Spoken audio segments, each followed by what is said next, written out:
Krishna Hare Hare Hare Rama Hare Rama Rama Rama Hare Hare Hare Krishna Krishna Krishna Hare Hare Hare Rama Hare Rama Rama Rama Hare Hare Jaya Prabhupada Jaya Prabhupada Jaya Guru Deva Jaya Guru Deva Nitai Gaur Hari Bol Hari Bol Hari Bol Hari Bol Om Jnanadivinaddasya Jnananajanasalakaya Saksirunmilitam Yana Tasmai Shri Gurave Namaha Yasya Prasadata Bhagavata Prasado Yasya Prasadanna Gati Gata Namastavastasya Jasho Sri Shandam Bande Guru Sri Charanarvindam Namo Vishnupadaya Krishna Prishtaya Bhutale Srimati Jai Pataka Sabiniti Namini Namo Acharya Padaya Nitai Kripa Pradayini Gaura Katha Dhamodaya Nagar Gramatari He Krishna Karuna Sindhu Dinabandhu Jagatpati Gopesha Gopika Kanta Radha Kanta Namahastute Tapta Kanchana Gaurangi Radhe Vrindavaneshwari Vrishabhanushute Devi Pranamami Hari Priye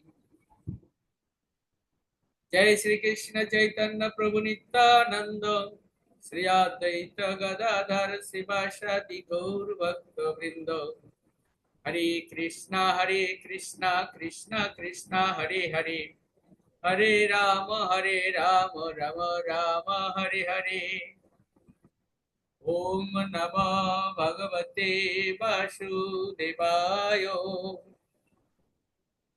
Om Namah Bhagavate Vasudevaya Om Namah Bhagavate Vasudevaya Narayanam Namaskritta Naram Chaiva Narottamam Devim Sarasatim Vyasam Tata Jayamudire Tamadidepam Karunanidhanam Tamalavarnam Suridavataram Apar Shangsar Samudra Setum Bhajamahe Bhagavata Sarupam হরে কৃষ্ণ শুধু ভক্ত সজ্জন ইতিমধ্যে আপনারা জেনেছেন আজকে আমাদের আলোচনার বিষয়বস্তু কি একটু অন্যরকম বিষয়বস্তু আলোচনার বিষয়বস্তু হচ্ছে প্রশ্ন আমাদের বালক নিতাই দাস প্রভু বলেছেন যে কিভাবে পারমার্থিক প্রশ্ন কিভাবে আপনার আত্ম উপলব্ধির জন্য যে প্রশ্নগুলো উপস্থাপন করা সেই বিষয়গুলো নিয়ে আজকে আমাদের আলোচনা তো আমরা কিন্তু ইতিমধ্যে বিষয়গুলো সম্পর্কে ভালোভাবে জানি কেননা আমরা সবাই এখানে যারা উপস্থিত রয়েছি তারা ভাগবতমের প্রথম স্কন্ধ পড়েছি এবং সেখানে ঋষিদের প্রশ্ন এই ৬টা প্রশ্নের কথা বলা আছে সেই প্রশ্নগুলো আছে কিভাবে প্রশ্ন করতে হয় সেটা প্রশ্নগুলো সেভাবে সেখানে রয়েছে দ্বিতীয় কথা এজন্য সকলের কাছে প্রার্থনা আপনারা জানেন তবু আরেকবার আমরা একটু রিয়ালাইজ করার চেষ্টা করব কেমন করে নিশ্চয়ই আপনারা সবাই ডেল কার্নেগির গ্রন্থ পড়েছেন ডেল কার্নেগি হ্যাঁ ডেল কার্নেগির গ্রন্থে যা লেখা আছে উপদেশমূলক গ্রন্থ সব অ্যাডভাইস করা আছে প্রত্যেকটা অ্যাডভাইস আমরা জানি কিন্তু আমরা কেউ মানি না প্রত্যেকটা ডেল কার্নেগির প্রত্যেকটা অ্যাডভাইস আমরা জানি কিন্তু মানি না আবার যখন অধ্যয়ন করি তখন মনে হয় কি বাহ আমি আজকের থেকে এটা করা শুরু করব এই জন্য মাঝে মাঝে বিষয়গুলো নিয়ে আলোচনা করা প্রয়োজন ঠিক তদ্রূপ ভাবে যে প্রশ্নগুলো নিয়ে কথা হবে, প্রশ্নের বিষয়গুলো নিয়ে যে সমস্ত আলোচনা করাবে সেগুলো আমরা জানি, কিন্তু হয়তো সবসময় মানতে পারি না, কিংবা মানি। আমরা সেই বিষয়গুলো নিয়ে আলোচনা করছি। এই আলোচনার জন্য আমাদের ভাগবতমের আশ্রয় নিতে হবে। আপনারা জানেন ভাগবতমের প্রথমেই প্রশ্ন দিয়ে শুরু হয়েছে, ঋষিদের প্রশ্ন প্রশ্ন দিয়ে শুরু হয়েছে। কিভাবে প্রশ্ন করতে হয়, কিভাবে প্রশ্নের প্রত্যুত্তর করতে হয়, এই বিষয়গুলো রয়েছে। তো আমাদের মূল শিক্ষা ভাগবতম থেকে, ভগবান কৃষ্ণ থেকে, গুরু মহারাজের সান্নিধ্য থেকে। তো বলা হচ্ছে যে গুরু পরম্পরা ধারায় এই জ্ঞানটা আমরা যে লাভ করি, আর সেটা আমরা পরবর্তীতে বিভিন্ন জায়গায় আলোচনা করি, বিভিন্ন ভাবে আমরা নিজেরা আলোচনা করি। কিসের জন্য? দৃশ্যন্তি চ রমন্তি চ, দৃশ্যন্তি চ রমন্তি চ। আমরা কৃষ্ণ কথা আলাপ করে একে অন্যে, একজন ভক্ত আরেকজন ভক্তের পরস্পরে আনন্দ পায় এবং সন্তুষ্ট হয়। আজকে আমাদের প্রশ্ন তদ্রূপ শ্রীমদ্ ভাগবত থেকে নেওয়া হয়েছে। আপনারা সবাই অতি ভালো আছেন। দ্বিতীয় অধ্যায়ে দিব্য ভাব এবং দিব্য সেবা, দিব্য ভাব এবং দিব্য সেবা। এখানে প্রথম অধ্যায়ে আমাদের ঋষিদের প্রশ্নগুলো শেষ হয়েছে। কি প্রশ্ন আমরা ধারাবাহিকভাবে বলছি। এখানে বলা হয়েছে ব্যাস উবাচ ইতি সম্প্রশ্ন সমৃষ্টো বিপ্রাণম রোমহর্ষণি প্রতিপুজ্যো বচো তেষাং প্রব্রক্তুম উপচক্রমে। ইতি সম্প্রশ্ন সমৃষ্টো বিপ্রাণম রোমহর্ষণি প্রতিপুজ্যো বচো তেষাং প্রব্রক্তুম উপচক্রমে। অনুবাদটা এরকম: রোমহর্ষণ পুত্র উগ্রশ্রবা সুত গোস্বামী শৌনকাদি ব্রাহ্মণদের সেই সব প্রশ্নে সম্পূর্ণরূপে পরিতৃপ্ত হয়ে তাদের ধন্যবাদ জানালেন এবং তাদের প্রশ্নের উত্তর দিতে শুরু করলেন। আমরা এটা হচ্ছে আমাদের আজকের আলোচনার প্রেক্ষাপট বা ইতি সম্প্রশ্ন সমৃষ্ট বিপ্রাণম রৌমহর্ষণি। ইতি সম্প্রশ্ন সমৃষ্ট, সবাই একটু মনোযোগ দিয়ে শুনবেন। দেখুন, এখানে শুধু প্রশ্ন কথাটা কিন্তু বলা হয় না। কি বলা হয়েছে? লিখেছেন সম্প্রশ্ন। সম্প্রশ্ন মানে অর্থাৎ পারফেক্ট প্রশ্ন, যথাযথ প্রশ্ন। আর সেই ধরনের প্রশ্ন কি কি করে সেটা পারফেক্ট প্রশ্ন হচ্ছে? সম্প্রশ্ন মানে পারফেক্ট প্রশ্ন, যথাযথ প্রশ্ন। আর সেই ধরনের প্রশ্ন কি করে? সংহৃষ্ট। সংহৃষ্ট, সংহৃষ্ট মানে কি? পরিতৃপ্ত করে আমাদের। সংহৃষ্ট, এখানে বলা হচ্ছে যে সংহৃষ্ট মানে হচ্ছে সম্যক রূপে পরিতৃপ্ত। সম্যক রূপে পরিতৃপ্ত কি করলে, কি কি জন্য কি করে? যদি আমি পারফেক্ট প্রশ্ন করি, সেই প্রশ্নে সম্পূর্ণরূপে সন্তুষ্ট, পরিতৃপ্ত হতে হবে। আচ্ছা, যেমন আমরা অনেক সময় বলে থাকি না, কীর্তন করি। তো আমরা সবাই কিন্তু জানি কীর্তন এবং সংকীর্তন, প্রশ্ন সম্প্রশ্ন। কীর্তনটা কি? কীর্তন মানে একজন দুইজন মিলে কীর্তন করা, হরিনাম সংকীর্তন।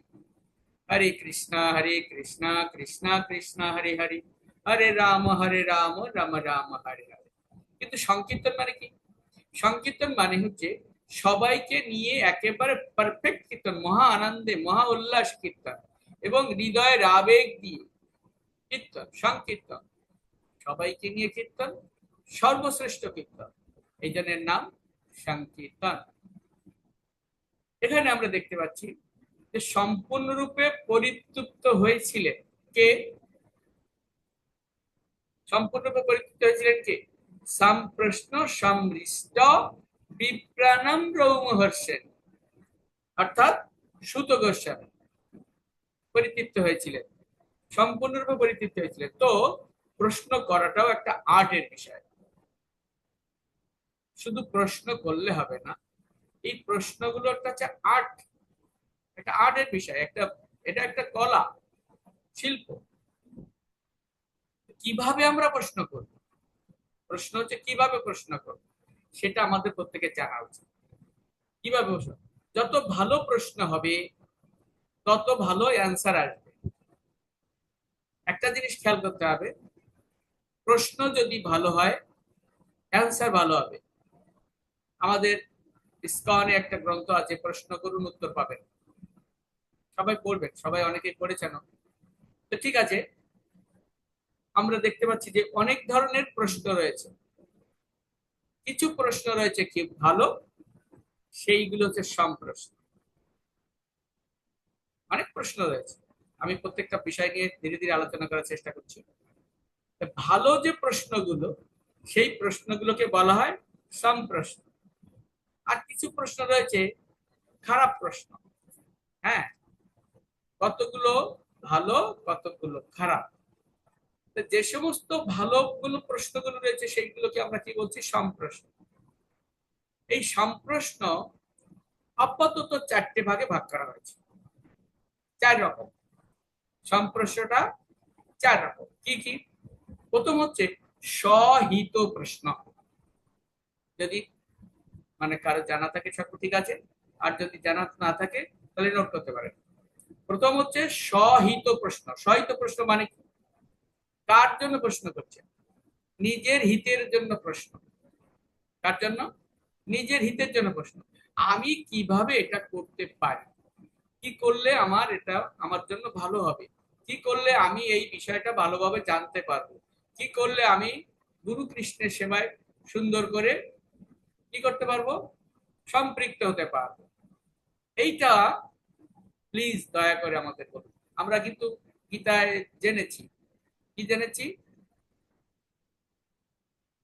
কি জেনেছি বলেছি কিভাবে প্রশ্ন করতে হয়, গুরু মহারাজের কাছে কিভাবে প্রশ্ন করতে হয়, কিভাবে বলছে তদ্বিদ্ধি প্রণিপতেন পরিপ্রশ্নেন সেবয়া উপদেক্ষন্তি জ্ঞানম জ্ঞানীন তত্ত্বদর্শিনা। আমরা যার কাছে প্রশ্ন করব, যার কাছ থেকে জ্ঞান অর্জন করতে চেষ্টা করব, তাকে সেবার দ্বারা সন্তুষ্ট করে, সেবার দ্বারা তাকে সন্তুষ্ট করে আমাদের জানার জন্য, জ্ঞান লাভের আশায় তাদের কাছে প্রশ্ন করব। এটা উন্নত সম্প্রশ্ন। এটা হচ্ছে সম্প্রশ্ন, অর্থাৎ আমি নিজে জানতে চাই, আমি নিজে আমার উপলব্ধি ভরপুর করতে চাই, আমি কৃষ্ণকে জানতে চাই। এই যে সম্প্রশ্ন মানে কি? সম্প্রশ্ন মানে কি এমন কোন প্রশ্ন নয় যে প্রশ্ন কৃষ্ণ সম্পর্ক বিহীন। আধ্যাত্মিক জ্ঞান লাভের জন্য কিভাবে আমাকে প্রশ্ন করতে হবে, আমি জানতে চাই। আমরা গীতায় দেখেছি যে অর্জুন অর্জুন মশাই প্রশ্ন করছেন কার জন্য? বলা হচ্ছে আমাদের জন্য। আর যখন আমাদের কথাটা আপনি অন্যের সঙ্গে সম্পৃক্ত করবেন, তখন আপনার কিন্তু জ্ঞান লাভটা একটু বিভাজন হয়ে যাবে। যদি বলেন আমার জন্য, আমি শিখতে চাই, অর্জুনের এই প্রশ্ন হয়েছে শুধুমাত্র আমাকে শেখানোর জন্য, আমি আশেপাশে আর কাউকে দেখতে পাচ্ছি না, তখন হচ্ছে সহিত প্রশ্ন। এই প্রশ্নের নাম কি হবে? সহিত প্রশ্ন। নাম্বার 2, পরহিত প্রশ্ন। পরহিত মানে কি? পরহিত মানে হচ্ছে অন্যের হিতের জন্য প্রশ্ন। অন্যের হিতের জন্য। আমি হয়তো এটা ইতিমধ্যেই পালন করছি, বিষয়টা এরকম, আমি হয়তো এটা ইতিমধ্যে পালন করছি, কিন্তু আমি এই প্রশ্ন করছি কেন? আপনি যদি পালন করছেন তাহলে কেন করছেন? অন্যেরা যেন এটা পালন করতে পারে, অন্যেরা যেন এটা পালন করতে পারে, এই জন্য আমি প্রশ্ন করছি। ঠিক আছে, এরপরে কি বলছে, এর উদাহরণ কিরকম? দেখুন আমাদের শ্রীমৎ ভাগবতে ঋষিদের প্রশ্নের প্রথম প্রশ্ন কি ছিল? প্রথম প্রশ্ন ছিল তত্র তত্রঞ্জসায়ুষ্মন ভবতা যত বিনিশ্চিতম পুংসামকন্ততঃ শ্রেয় তত্ন সংসিতুম অর্হসি। অর্থাৎ কি, হে আয়ুষ্মান, আপনি জনসাধারণের পরম মঙ্গল কিভাবে সাধিত হয়? শৌনকাদিরা ঋষিরা তারা প্রশ্ন করছেন সুত গোস্বামীর কাছে যে হে আয়ুষ্মান, জনসাধারণের মঙ্গল, পরম মঙ্গল, শুধু মঙ্গল না, পরম মঙ্গল কিভাবে সাধিত হয় তা সহজবোধ্য ভাবে আমাদের কাছে শোনা। পরম মঙ্গল সাধনের জন্য, পারমার্থিক মঙ্গল সাধিত হলে কি হয়? পার্থিব হিত আপনা থেকেই। যখন পরম মঙ্গল সাধিত হবে তখন কি হয়? পার্থিব হিত আপনা থেকেই সাধিত হয়ে যায়। দেখুন আমরা কিন্তু এই জড়জাগতিক হিত সাধনের জন্য বা মঙ্গল সাধনের জন্য অপ্রাণ চেষ্টা করে যাচ্ছি। প্রভু, আমি অমুক জায়গায় ব্যস্ত ছিলাম, আসতে পারিনি, অমুক কাজে ব্যস্ত ছিলাম, আসতে পারিনি, এইটার জন্য আজকে আমি ঠিক মতো জব করতে পারিনি। না, যদি নাকি আপনি পারমার্থিক মঙ্গল সাধিত হয় আপনার, তাহলে এই পার্থিব মানে এই জড়জাগতিক হিতটাও কিন্তু আপনার সাধনা, মঙ্গলটাও সাধনা। তাই আচার্যরা জনসাধারণকে নির্দেশ দিয়েছেন এই পারমার্থিক মঙ্গলের জন্য। পারমার্থিক মঙ্গল কিভাবে লাভ করতে হবে, এইটা হচ্ছে অন্যের হিত। এই এই প্রশ্নের নাম কি? পরহিত প্রশ্ন।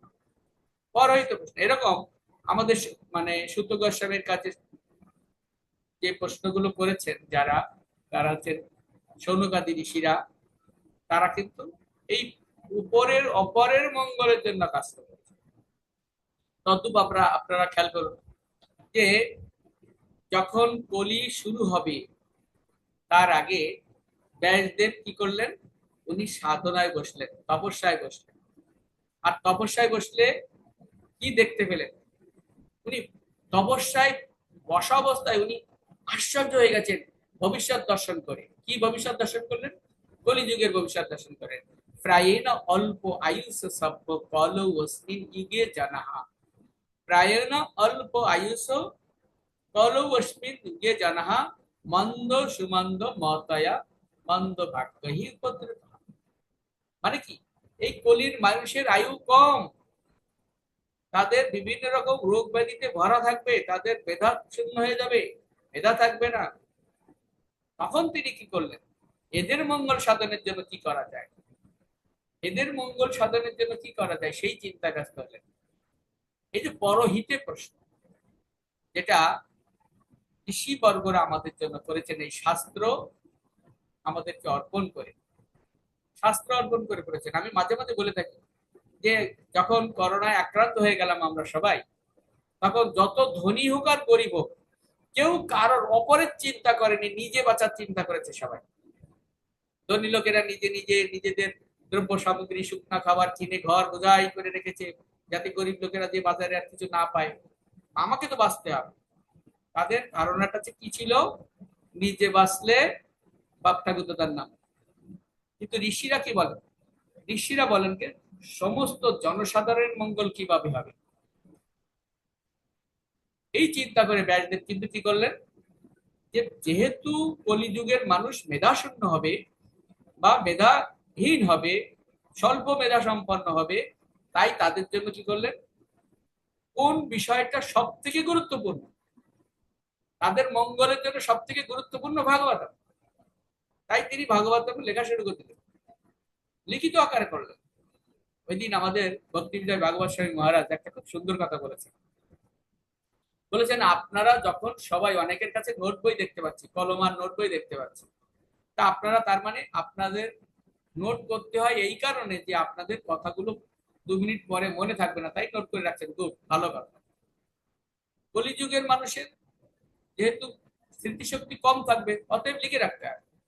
আর এই লেখার কাজটা, প্রধান লেখার কাজটা, নোট বই লেখার কাজটা করলেন হচ্ছে ব্যাসদেব। যেহেতু কলিযুগের মানুষ মনে রাখতে পারবে না তাই নোট করলেন, কলিযুগের মানুষ জনসাধারণ, কলিযুগের প্রজা সাধারণ কিভাবে মঙ্গল লাভ করবে সেই চিন্তায় আমাদের সুত গোস্বামীর কাছে সৌনকাদি ঋষিরাও ঠিক একই কথা বলেছেন। কি বলেছেন? যে আপনি জনসাধারণের পরম মঙ্গল কিভাবে সাধিত হয়, পরম মঙ্গল কিভাবে সাধিত হয় সেই কথাটা আলোচনা করি। এটা হচ্ছে পরহিতে প্রশ্ন। তারপরে কি বলেছিলাম? চারটে আমাদের সংপ্রশ্নের ভিতরে 3 নাম্বার হচ্ছে প্রসঙ্গ প্রশ্ন। প্রসঙ্গ প্রশ্নটা হচ্ছে কি? প্রসঙ্গ প্রশ্ন হচ্ছে যে টপিকটা চলছে সেটার জন্য সম্পর্কিত কোন প্রশ্ন, যে প্রসঙ্গটা চলছে। প্রসঙ্গ একটা আলোচনা হচ্ছে, আপনি ঠাস করে প্রসঙ্গের বাইরে দিয়ে অন্য আলোচনা করলেন, প্রভু আমার জানতে ইচ্ছে করে আমি আর কতদিন বাঁচব, এই বিষয়টা আলোচনা হচ্ছে না, প্রসঙ্গটা এটা ছিল না। হ্যাঁ, প্রসঙ্গের বাইরে দিয়ে বিভ্রান্ত করা। তো আমাদের কি করতে হবে? যে টপিকটা আলোচনা চলছে সেই টপিক সম্পর্কিত প্রশ্ন করতে হবে। যে বিষয়টা উনি আলোচনা করছেন সেই বিষয়টা খেয়াল রাখবেন, যে বিষয়টা আলোচনা হচ্ছে সেই বিষয়টা উনি যেটা বলেছেন সেইটা নিয়ে আপনি প্রশ্ন করবেন। এটা হচ্ছে প্রসঙ্গ প্রশ্ন। 4 নম্বর দেখুন, বিষয় সুলভ প্রশ্ন। 4 নম্বর কি? বিষয় সুলভ প্রশ্ন। এই বিষয় সুলভ প্রশ্ন পাওয়ার, বিষয় সুলভ প্রশ্ন হচ্ছে কোনো একটা বিষয় নিয়ে যখন আলোচনা হলো, যখন আমাদের স্পিকার কোন একটা মানে কিংবা যিনি আলোচনা করছেন কোন একটা বিষয় নিয়ে আলোচনা করছেন, তখন সেই বিষয়ের একদিক তিনি বর্ণনা করলেন। অনেক সময় দেখা যায় যে সেই বিষয়ের অন্য দিক সম্পর্কে সন্দেহ সৃষ্টি হতে পারে। একটা বিষয়ের কয়েকটা দিক থাকতে পারে। হ্যাঁ, সেই বিষয়ের একদিক নিয়ে আলোচনা হয়েছে, বাকি দিক অন্য দিক নিয়ে প্রশ্ন করা যেতে পারে। এইটার নাম হচ্ছে বিষয় সুলভ প্রশ্ন।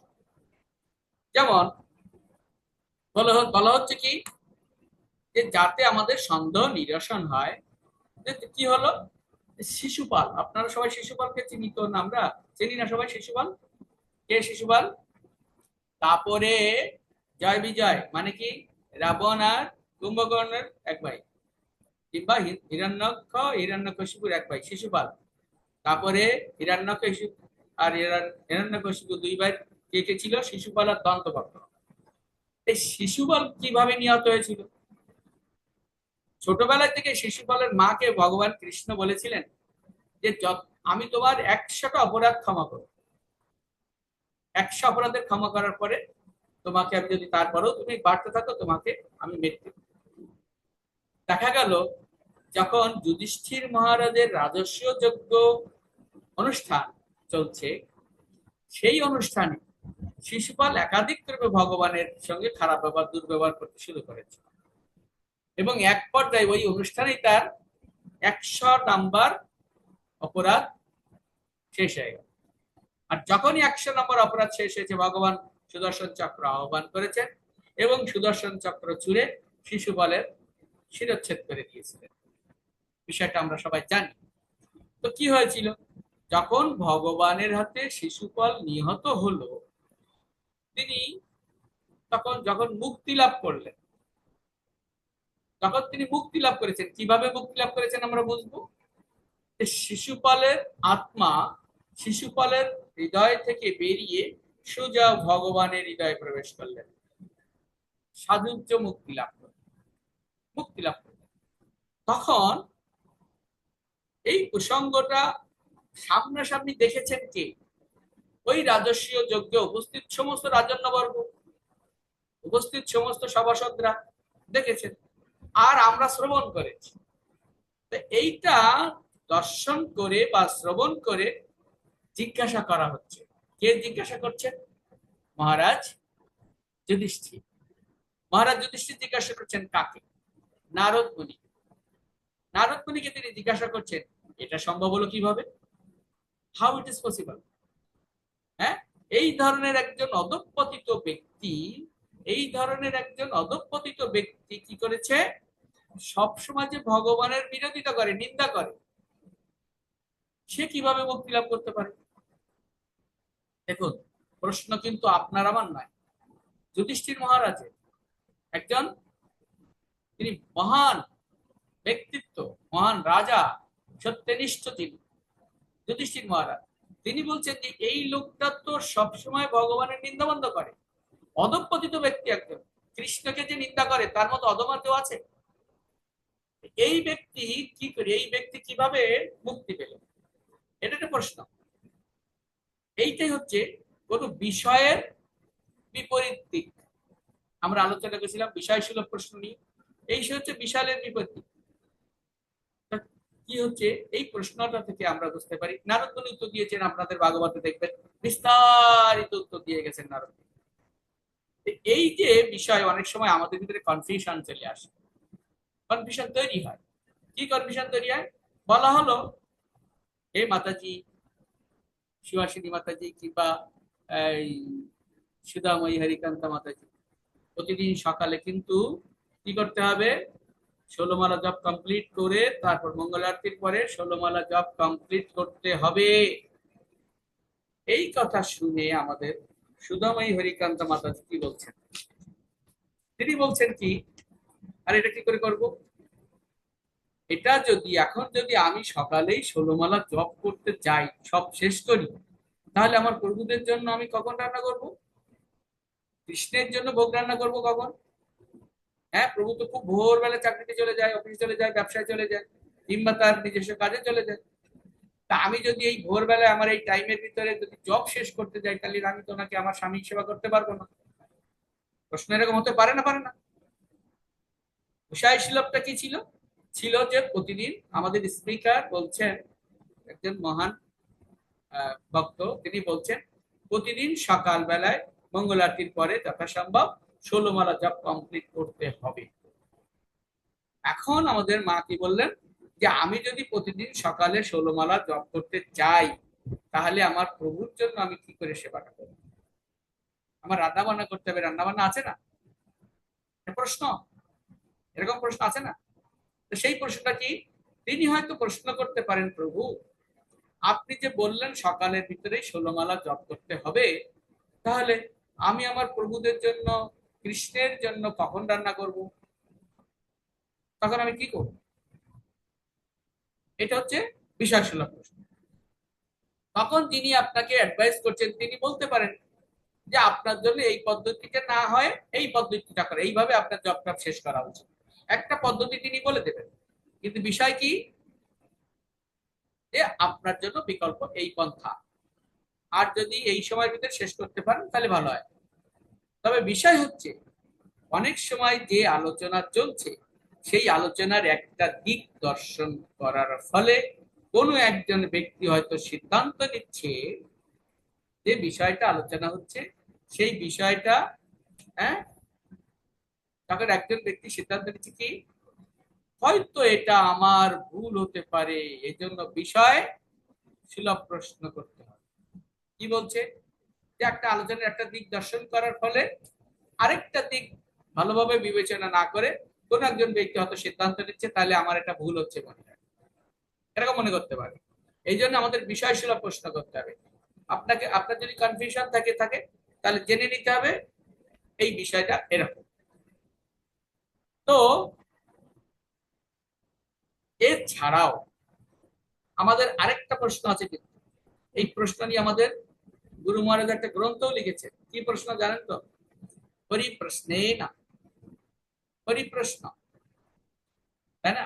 এই পরিপ্রশ্ন হচ্ছে এই বিষয়সুলভ প্রশ্ন, এই যে আমাদের কি বললাম প্রসঙ্গ প্রশ্ন, এইগুলোর সঙ্গে সামঞ্জস্য। এই জন্য বলা হচ্ছে, এই যে 4টে সম্প্রশ্ন ছাড়াও আমাদের ভিতরে কিছু অবাঞ্ছিত প্রশ্ন রয়েছে।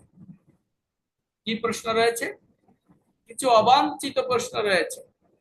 সেই অবাঞ্ছিত প্রশ্নগুলো কি? তাহলে আগে আমাদের জেনে নিতে হবে, আমরা 4টে ভালো প্রশ্ন মানে সম্প্রশ্ন জেনেছি, সেই সম্প্রশ্ন 4টে কি কি? প্রথম হচ্ছে স্বহিত প্রশ্ন, দ্বিতীয় হচ্ছে পরহিত প্রশ্ন, তৃতীয় হচ্ছে প্রসঙ্গ প্রশ্ন, এবং 4 হচ্ছে কি, বিষয় সুলভ প্রশ্ন। বিষয় সুলভ প্রশ্ন কিন্তু আরো অনেক ধরনের প্রশ্ন রয়েছে যেগুলি আসলে খুব একটা ভালো না। এছাড়াও অনেক প্রশ্ন রয়েছে অবাঞ্ছিত, অনেক প্রশ্ন রয়েছে যেগুলো ভালো না। তাহলে যেমন উদাহরণ দেওয়া যাক, সেই ভালো না প্রশ্নগুলো কি কি, যদি কারোর মনে না থাকে আবারও বলছি, একটু নোট করে দিতে পারেন। সেই ভালো প্রশ্ন নয়, এই প্রশ্নের তালিকায় প্রথমে আছে অতি প্রশ্ন। অতি প্রশ্ন খুব বেশি পরিমাণে প্রশ্ন করে, ভালো করে বুঝেছে কি বোঝে নাই, প্রশ্ন করতে পারলে মনে করে যে আমি রেডি হয়ে গেছি। প্রশ্ন করে, বেশি বেশি প্রশ্ন। যেমন কেউ হয়তো তার ব্যক্তিগত জীবনের প্রশ্ন করতে পারে, হ্যাঁ, প্রসঙ্গ ছাড়াও চলে যেতে পারে।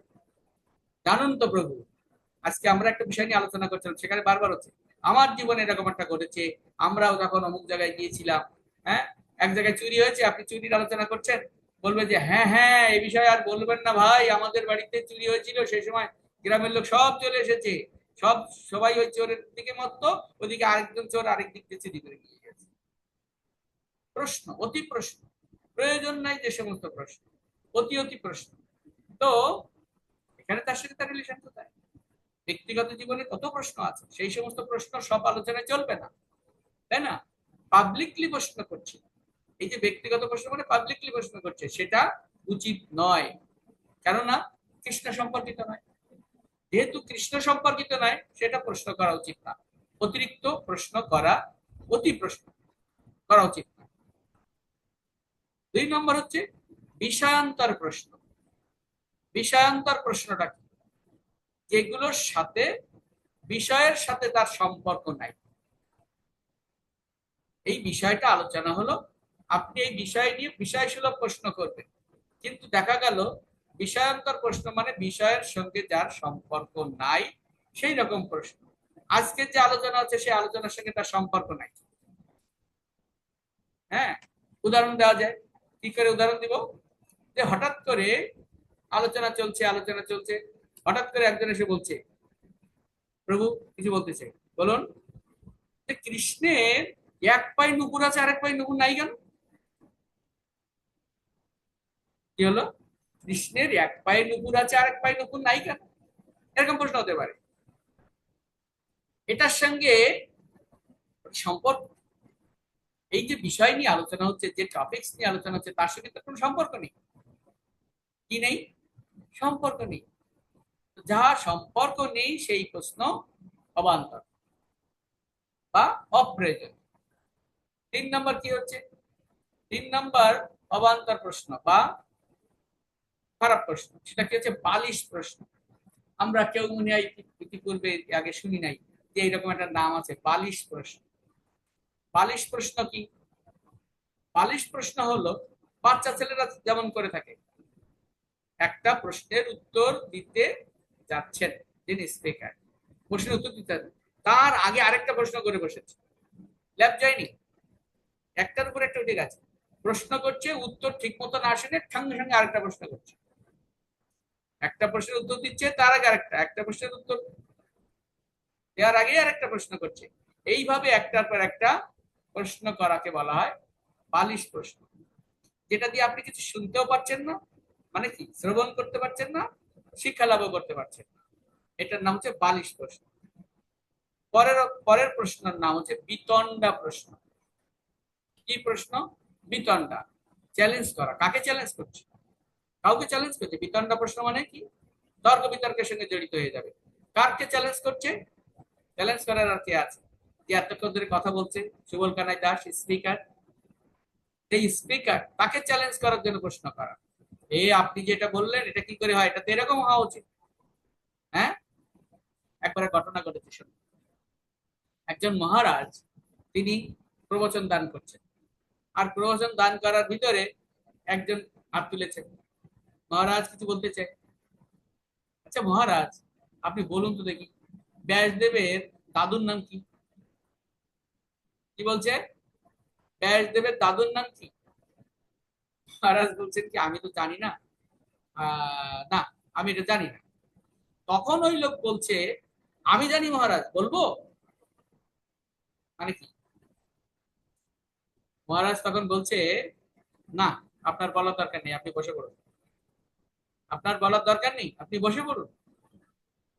এইগুলোকে বলা হয় বিতণ্ডা প্রশ্ন। অনেক সময় শুধুমাত্র তর্ক করার খাতিরে, আমরা শুধু তর্ক করার খাতিরে কোনো একটা প্রশ্ন করি।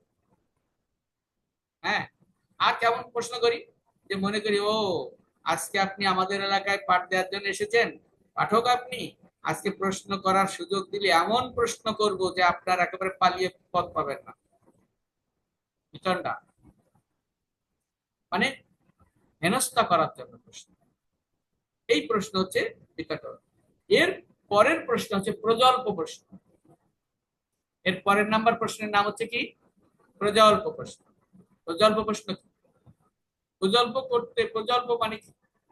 কৃষ্ণবিহীন কথা একটানা 3 মিনিট 4 মিনিট প্রশ্ন করতে বলেছি, দেখবেন যে কত কথা বলতে শুরু হয়েছে, আর শুরু হতে হতে হতে হতে হতে আর শেষ হতে চায় না। 3 মিনিট 4 মিনিট 5 মিনিট চলে যাচ্ছে, কিন্তু আসলে প্রশ্নটা কি?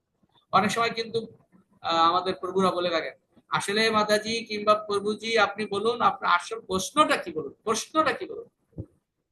হ্যাঁ, প্রজল্প প্রশ্ন। এই ধরনের প্রশ্ন করা উচিত নয়, এই ধরনের প্রশ্ন করা উচিত নয় আমাদের ক্ষেত্রে। আর একটা প্রশ্ন রয়েছে, সেটা হচ্ছে তর্ক প্রশ্ন। তর্ক, এই তর্কটা কি? তর্ক প্রশ্ন হলো আমি যে কোনো কত বড় বিদ্বান ব্যক্তি, হ্যাঁ, সেটা দেখাতে চাই। আমি আমি কত বড় বিদ্বান ব্যক্তি এটা দেখাতে চাই। তর্ক, যখন কোন একটা কিছু আলোচনা চলছে বা হয়েছে, তখন আমরা কি বলি, ও হ্যাঁ হ্যাঁ এটা অমুক শাস্ত্রে রয়েছে, এই শাস্ত্রে এটা রয়েছে, ওই শাস্ত্রে এটা রয়েছে, মানে কি আমি সব জানি। আমি নাম বলছি না, আপনারা সবাই নাম বললে বুঝতে পারবেন, কিংবা না বললেও বুঝতে পারবেন। আমাদের পার্শ্ববর্তী ধর্মের একজন, তিনি খুব মানে বিদ্বান। হ্যাঁ, কি বলছেন,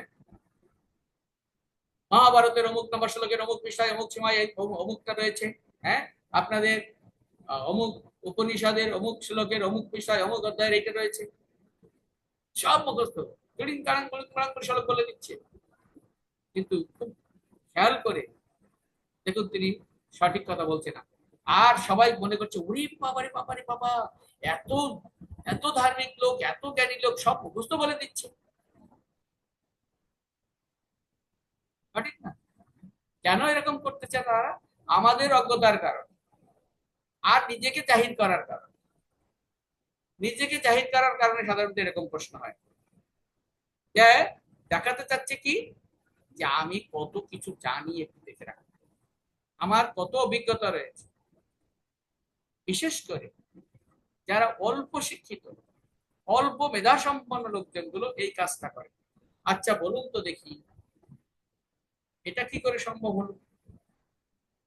আচ্ছা আপনি তো বহু ভালো পাঠ দিয়েছেন, বলুন তো দেখি যে কল্কি পুরাণ, কল্কি পুরাণের কোন অধ্যায়ে রয়েছে কৃষ্ণচর্চা, মানে বা কল্কি অবতার আসবেন, কোন অধ্যায়ে রয়েছে বলুন তো। মানে কি উনি জাহির করতে চাচ্ছেন এই বিষয়টা আমি পড়েছি বা দেখেছি, আমি জানি, আপনি জানতে পারছেন না, অপদস্থ করে। হ্যাঁ, এইটা হচ্ছে কি প্রশ্ন? এইটা হচ্ছে তর্ক প্রশ্ন। তর্ক প্রশ্ন। আর সবশেষে কি প্রশ্ন আছে? সবশেষে প্রশ্ন হচ্ছে নিরর্থক প্রশ্ন। নিরর্থক প্রশ্নের কোনো আগামাথা নেই। হ্যাঁ, প্রশ্নের কোনো কারণও নেই। হ্যাঁ, তাহলে আমি প্রশ্ন করছি কেন? বিষয়টা এরকম প্রশ্ন করা উচিত না। প্রশ্নের, যে প্রশ্নের কোনো আগামাথা নেই, কোনো কারণ নেই, কেন আমি সে প্রশ্ন করছি? তাই আমাদের কি করতে হবে? আমাদের করণীয়টা কি? নিরর্থক কোনো প্রশ্ন না করে কি করতে হবে? এই যে প্রশ্নের, প্রশ্নগুলো দুটো পর্যায়ে আমরা আলোচনা করলাম, একটা হচ্ছে ভালো প্রশ্ন, সেটা হচ্ছে সম প্রশ্ন, আরটা হচ্ছে কি প্রশ্ন? অনর্থক প্রশ্ন, নিরর্থক। এই পরবর্তী প্রশ্নগুলোর অনুশীলন করার দরকার নেই, যেটা আমি নিরর্থক প্রশ্নগুলো বললাম এটার অনুশীলন করার দরকার নেই। প্রথম 4 প্রকার প্রশ্ন কি সেইটা ভালোভাবে অনুশীলন করতে হবে, এবং আমাদের সেটা চর্চা করতে হবে, সেটাকে আমাদের মেনে চলতে হবে। সেটা কি?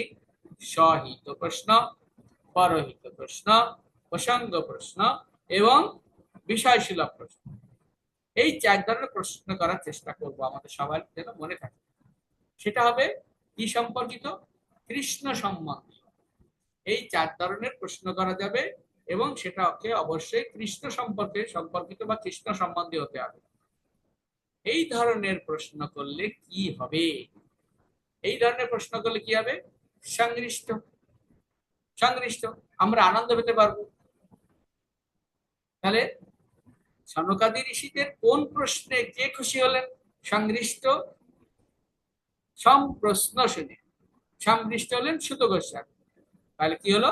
এইরকম যদি আমরা সংশ্লিষ্ট হতে চাই তাহলে আমাদের সম্প্রশ্ন করতে হবে। তাতে কি হবে? কর্তাও আনন্দ পাবে, শ্রোতারাও আনন্দ পাবে। কি বলছে দেখুন, বিপ্রাণাম রৌমহর্ষণী, বিপ্রাণাম রৌমহর্ষণী, সমস্ত বিপ্ররা রৌমহর্ষণের পুত্র উগ্রশ্রবা সুত গোস্বামীর কাছে এই প্রশ্ন করছে। আর এই প্রশ্ন শুনে কি হয়েছে দেখুন, এই প্রশ্ন শুনে বলা হচ্ছে প্রতিপূজ্য বচস্তেষম, প্রতিপূজ্য বচস্তেষম প্রবক্তম উপচক্রম। তার মানে বলছে প্রতিপূজ্য বচস্তেষম, প্রতিপূজ্য মানে কি? প্রতিপূজ্য মানে হচ্ছে যারা প্রশ্ন করছে তাদেরকে সম্মান জানাচ্ছে, যিনি প্রশ্ন করেছেন তা সম্মান জানাচ্ছে, তাদের ধন্যবাদ জ্ঞাপন করছে। আপনারা নিজেরাও কিন্তু করে থাকেন বা এই আচরণটা লক্ষ্য করেছেন। সেটা কি? কেউ যদি কোথাও প্রশ্ন করে তাহলে স্পিকার কি বলে? আপনার প্রশ্নের জন্য হে প্রভুজি, আপনার প্রশ্নের জন্য অসংখ্য ধন্যবাদ, আপনি খুব ভালো প্রশ্ন করেছেন, মাতাজি আপনার প্রশ্ন অসম্ভব সুন্দর প্রশ্ন হয়েছে, এরকম বলে না? এইটাতে প্রতিপূজ্য। প্রতিপূজ্য মানে কি? তাদেরকে উনি সম্মানের সঙ্গে প্রশ্ন করেছেন, তাদেরকে আবার সম্মান জ্ঞাপন করা, ধন্যবাদ জ্ঞাপন করা। আমরা যেন যদি কখনো কেউ প্রশ্ন করে তখন যেন তাকে বন্ধ না করি। প্রত্যেকের ভিতরে, অনেকের ভিতরে এই টেন্ডেন্সি থাকতেও পারে, কিন্তু কেউ যখন প্রশ্ন করছে, দেখুন সে ভালো প্রশ্ন করুক কিংবা খারাপ প্রশ্ন করুক, তাকে স্টপ করে দিবেন না, বন্ধ করি না। আপনি কি প্রশ্ন করেন? অনেকে বলে না, আপনি কি প্রশ্ন করছেন, আপনার প্রশ্নের কোনো ভিত্তি আছে? অনেকেই বলে, বলছে আপনার প্রশ্নের কোনো ভিত্তি নেই, আপনি এরকম প্রশ্ন করছেন কেন? আবার অনেক সময় এমন হয়, যদি কেউ কোনো কঠিন প্রশ্ন করেছে যা আপনার জানা নেই, হ্যাঁ, কেউ কঠিন প্রশ্ন করেছে যে প্রশ্নের উত্তর আপনার বা আমার জানা নেই, সেই সময় কি করা কর্তব্য? সহজ কথা, সহজ উত্তর একটা বলা যাবে, একটা কথা বলা যাবে, যেটা আপনারা সবাই করেন। সেটা হচ্ছে কি, যে প্রভু এটা আমি জানি না, এর উত্তর আমি জেনে তারপরে বলবো। যেটা আমি জানি না সেটা অবশ্যই স্বীকার করতে হবে, বলতে হবে যে আমি এটা পরে জানার চেষ্টা করে আপনাকে উত্তর দেব। কিন্তু কখনো কাউকে নিরাশ করা যাবে না, কখনো কাউকে নিরাশ করা যাবে না, অথবা আন্দাজে ঢিল মেরে দেওয়া যাবে না। আপনি মনে করবেন না যে আপনি যখন প্রশ্নের উত্তর দিতে বসেছেন আর বাকি যারা শুনছে তারা সবাই বুদ্ধি নেই, তাদের ভিতরে অনেক জ্ঞানী জন আছে, অতএব আন্দাজে ঢিল মারবেন। বরং যদি না জানা থাকে, এটাই বুদ্ধিমানের কাজ, যে বলতে হবে এটা আমার জানা নেই, আমি এটা পরে জেনে আপনাকে বলবো। হ্যাঁ, আমি তো সব জানতো শমশের নই, প্রত্যেকেই, কেউ আমরা সব জানতো শমশের নই, তাই না? আমার একটা লিমিটেশন আছে, আমার সব জানা, সব জানবো এমন তো নয়, প্রত্যেকে সবকিছু জানে এমন তো নয়, তার তার একটা লিমিটেশন রয়েছে।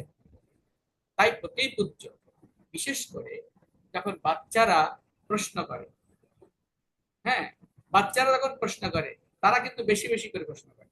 বাচ্চারা একবার শুরু করতে দিলে বাবা এটা কি, ওটা কি, প্রভু এটা কি, ওটা কি, এটা কেন, ওটা কেন, এটা কেন, এটা কেন, অতিষ্ঠ হওয়া যাবে না। কোনো সময় যেন আমাদের তাদেরকে স্টপ করে না দিই, বাচ্চাদের কোনো সময় স্টপ করে দিই না দিই। যদি স্টপ করে দিই তাহলে কি হবে? যদি স্টপ করে দিই তাদের কি হবে? তাদের যে বিকাশ বাধাপ্রাপ্ত হবে, তাদের যে মেধার বিকাশ এটা বাধাপ্রাপ্ত হবে, স্টপ করা যাবে না। এই তুমি প্রশ্ন করো না, থাকো, থামো, বাচ্চা ছেলে কি আবল তাবল বলছো। কিন্তু তাকে সুন্দর করে ধন্যবাদ দিয়ে প্রশ্ন করতে হবে, যেই প্রশ্ন করুক না, যেই প্রশ্ন করুক না কেন, সঠিক হোক বা ভুল হোক, আমাদের তার প্রশ্নের জন্য প্রথমত কি দিতে হবে? ধন্যবাদ জানানো উচিত। প্রথমত তার প্রশ্নের জন্য আমাদের কি জানাতে হবে? ধন্যবাদ জানাতে হবে উচিত। এখন কথা হচ্ছে, কেন ধন্যবাদ জানাবো? তো ভালো প্রশ্ন করে নাই, ধন্যবাদ জানাবো কেন? ধন্যবাদ জানাবেন এই কারণে যে সে মুখ খুলেছে।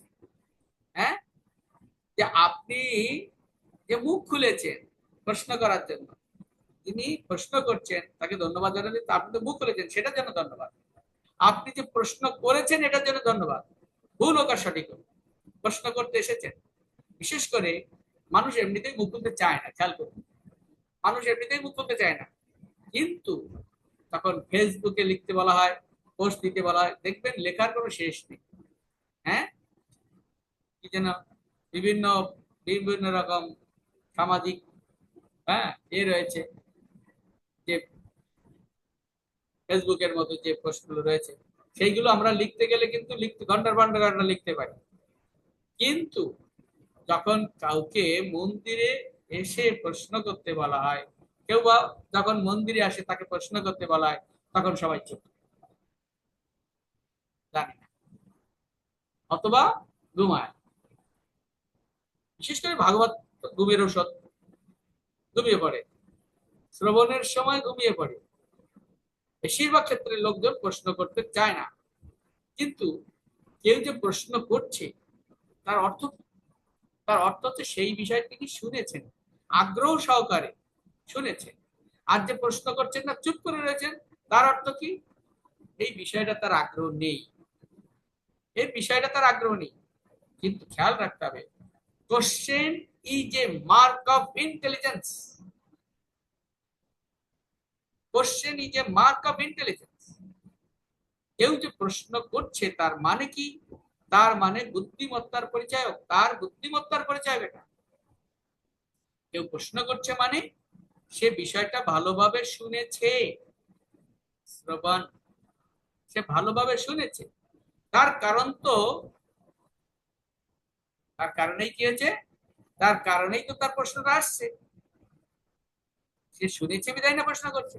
এবং ভগবত ভক্তিতে যে কয়টা অঙ্গ রয়েছে, 64টা অঙ্গ রয়েছে। আপনারা খেয়াল করুন, আপনারা সবাই জানেন ভগবত ভক্তিতে 64টা অঙ্গ রয়েছে। তার মধ্যে একটা অঙ্গ হচ্ছে তত্ত্ব জিজ্ঞাসা করা। 64টা অঙ্গ রয়েছে, তার একটা অঙ্গ হচ্ছে তত্ত্ব জিজ্ঞাসা করা, মানে কি? প্রশ্ন জিজ্ঞাসা করা। তাই এটা খুব গুরুত্বপূর্ণ, প্রশ্ন জিজ্ঞাসা। আমাদের কখনো এটা মনে করা উচিত নয় যে আমি সব জানি। সব সময় খেয়াল রাখতে হবে যে আমি সব জানি, এইটা মনে করা উচিত হবে না। তাই যদি চুপ করে থাকি এবং যদি ভাবি আমি সব জানি, তা প্রশ্ন করবো, তাই আমার প্রশ্ন করা উচিত নয়, এটা এরকমটা ভাবা চলবে না। জোর করে প্রশ্ন বানানোর দরকার নেই। না, আমাকে প্রশ্ন করতে হবে, তাহলে মাথা চুলকিয়ে চুল দুই একটা ছিঁড়ে, হ্যাঁ, খুব উদ্ভ্রান্ত তাহলে একটা প্রশ্ন বানাই। জোর করে প্রশ্ন বানানোর প্রয়োজন নেই।